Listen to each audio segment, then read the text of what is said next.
Assalamualaikum warahmatullahi wabarakatuh. Berjumpa kembali di Warung Ibu Kusni. Tempatnya ngopi-ngopi sambil bercerita tentang cerita-cerita yang menarik. Kali ini di samping saya, kita sapa dulu dengan siapa? Dengan Ferry Wilianto Ferry Wilianto. Bapak Ferry ini dari mana ini? dari Ciawi. Dari Ciawi. Nah, ini karena di Warung Ibu Kusni ini ya kita selalu cerita tentang hal-hal yang menarik sambil ngopi-ngopi juga di sini ya. Nah, ceritanya apa ini, Bang? Lah, saya akan menceritakan tentang suka dukanya menjadi satpam. Waduh, suka duka menjadi satpam. Nih, buat yang belum tahu suka dukanya ini kita dengerin dulu nih cerita dari Bang Ferry. Silakan Bang Ferry, cerita. Oke. Kapan mulai dari satpam dan bagaimana ceritanya gitu? Oke, saya akan menceritakan saya berprofesi sebagai satpam dari umur 19 tahun. Waduh, 19 tahun. Ya. Berarti baru lulus SMA dong. SMA. Mm-mm. Terus? Langsung saya merantau ke Jakarta itu dan saya melamar kerja di PT Transjakarta. Iya, iya. Nah, itu untuk masuk ke dalam profesi security itu harus melakukan proses pendidikan, Proses pendidikan. dan pembekalan Ya, terus? dari fisik, dari fisik dan materi. Kita juga dibekali dengan keterampilan bela diri Polri Waduh. dan tangkap geledah juga itu dan cara menggunakan borgol. Selama saya berpendidikan di PT Transjakarta itu saya dikirim untuk mengikuti pelatihan di wilayah Halim Perdana Kusuma, tempatnya di lapangan Skadron Halim selama 1 minggu, Ya. dan di Daan Mogot, tepatnya di gedung Java Konfit itu 1 minggu juga, dan terakhir untuk praktek kerja lapangan selama 1 minggu training di jalan untuk mengatur lalu lintas kelancaran Transjakarta busway. Tapi kayak ini polisi lalu lintas, Polantas ya. Betul sekali itu.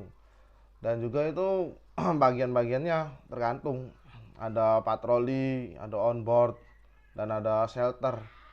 Untuk shelter itu kita berjaga di halte Transjakarta. Ya. Dan untuk on board itu satpam yang ada di dalam bus Transjakarta. Nah, untuk tim patroli ini untuk melingkari keamanan jalur dari Transjakarta. Seperti itu. Itu waktu awal mula Jadi satpam. jadi satpam. Nah, setelah itu Saya pulang mendaftar TNI Angkatan Laut dan itu gagal. Lalu saya berangkat lagi ke Jakarta lagi, ke daerah Tanah Abang, tepatnya di Hypermart ya. Terus JACC Tanah Abang.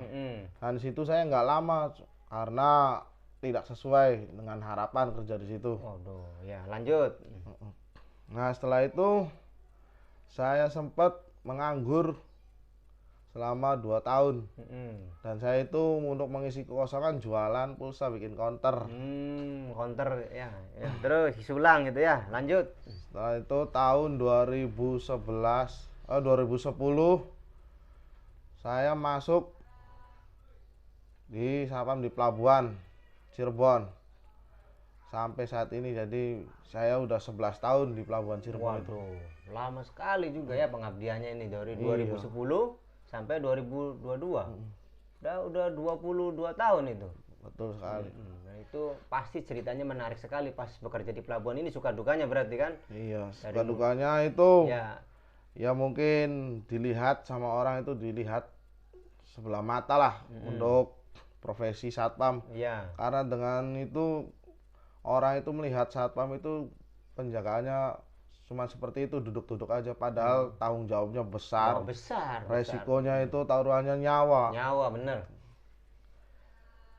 Dan Dan untuk masuk ke dalam satpam untuk saat-saat ini untuk peraturan Polri tersebut tidak semudah seperti dulu. Sekarang harus kualifikasi garda pertama dulu. Waduh, untuk jadi awalnya. memang agak berat. Jadi untuk sertifikat yang dulu itu Latram sudah nggak ada. Sekarang harus garda pertama semua karena kelegalitasnya harus dipantau Polda. Langsung ke Polda. Langsung ke Polda berarti ini sekarang. Memang aturannya berbeda lagi. Iya. Nah, ini ngomong-ngomong tentang suka dan duka. Sukanya dulu apa? Sukanya ya di kala malam hari hujan apa gede itu kita patroli bener-bener tantangannya berat itu. Apalagi kalau udah masuk gerombolan pencuri Waduh. di waktu malam hari menjelang pagi hari itu. Kita nyawa itu benar-benar dipertaruhkan. Nah, untuk sukanya kita bisa menafkahi keluarga. Barangkali yang menarik di laut barangkali apa gitu, mancing gratis kah atau Iya. dapat ikan apa Kadang gimana? kalau kita jenuh juga kita mancing dan mencari kepiting. Wah, itu kepiting mah menarik. Iya. Kepiting dapat setiap hari kalau mancing dapat kepiting. Kepiting itu musim-musiman. Jadi kalau kepiting itu munculnya di malam hari, nah kita senter aja itu di pinggir-pinggiran laut. Nempel semua itu kepitingnya. Tinggal ambil. Kita tinggal pakai Aduh. serong. Menarik sekali ya, itu sukanya itu berarti kan menyenangkannya tuh kan orang lain susah payah kita tinggal ambil aja kan. Kita kerja di pelabuhan seperti kita rekreasi gitu. Tuh, setiap hari kan bisa santai aslinya mah, cuman ya itu yang tidak tahu kan banyak pencuri besi, Betul kapal, terus Besi, kabel. kabel itu kan aduh banyak yang udah ketangkap juga banyak dan memang resikonya tinggi apalagi kalau jaganya sendirian kan. Pernah sendirian berjaga? Untuk jaga sendirian itu belum pernah, paling 2 orang pernah. Emang Karena satu kali shift tuh berapa orang sebenarnya? 3 orang. Oh, harusnya 3 orang. 3 orang kan, cuma yang satu itu melakukan penjagaan di mes kepala cabang karena pelayan itu pulang. Jadi 2 orang saja itu. Betul sekali. Itu ngomong-ngomong luasnya itu berapa luas gitu yang dijaga itu luasnya tuh? Luasnya itu kira-kira 400 meter kali 4 lah gitu. 400 meter kali 4 yang harus dijaga itu. Yang harus dijaga. Waduh lumayan juga ya, apalagi tahu sendiri kan angin laut kan udah dingin kan, aduh. Ini sangat-sangat seru sekali sebenarnya. Jadi suka dukanya itu. Suka dukanya seperti itu kurang lebih. Nah itulah cerita dari Bang Ferry ini tentang suka duka menjadi satpam. Oke, terima kasih atas Bang Ferry, ceritanya ini menarik sekali. Sama-sama. Kita berjumpa kembali di Warung Ibu Kusni di episode selanjutnya. Wassalamualaikum. Di rekaman.